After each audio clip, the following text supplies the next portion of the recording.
এই মুহূর্তে আপনাদের দেখাবো ছোট একটা গাড়ি, ছোট একটা মানুষ, কিন্তু মানুষটার বয়স অনেক, না হইলো 40 থেকে 45 বছর বয়স। জিগাবো গাড়িটা কত দিয়ে কিনছে। 1,20,000। এই গাড়ি 1,20,000 টাকা দিয়েছিলেন কি? তেলে চলে নাকি? হ্যাঁ,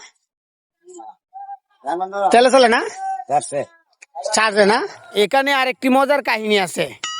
গাড়ি কিন্তু কাকু চালাইতে পারে না। কাকুর বড় ভাই আছে, তার বয়স না হইলেও ৫-৫০ বছরের উপরে হইব। তিনি আবার ডাক্তার, অনেক বড় ডাক্তার, ভালো ডাক্তার। আমি আছি বর্তমানে মধুপুর কুতুবপুর বাজার, এখানে কলার হাট। যদি এই কাকুর সাথে দেখা করতে চান, এই কাকুর ভাই আছে একজন বড় ভাই, আমরা তার জন্য অপেক্ষা করতেছি। রুম থেকে বাইরে আইসা কাকু গাড়িটা চালায় যাইবো, আমরা দেখবো। আপনারা সবাই আমার অপেক্ষা করেন। এই যে কাকু আয়া পড়ছে, দেখছেন? এই যে দেন কেমনে উঠে। এই সর্বনাশ কাকু, গাড়ি দেওয়া তো চালাইতে দেওয়া যাবড়া। হ্যাঁ, এই যে গাড়ি কেমনে টান দে, আমরা সবাই অপেক্ষা আছি গাড়ি কেমনে টান দে, দেখবো। দেখছেন গাড়ি আর কাকু কিন্তু একেবারে মিলছে, সেম মিলে গেছে গা। অবিকল দেখছেন, ছোট ভাই পিছনে, বড় ভাই সামনে।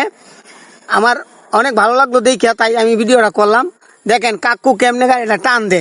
আসলে ওই কাকুর অভিজ্ঞতা অনেক। এই যে দেন টানটা দিছে, ওরে বেড়া আস্তে চালান, অ্যাক্সিডেন্ট করবান, অ্যাক্সিডেন্ট করবান।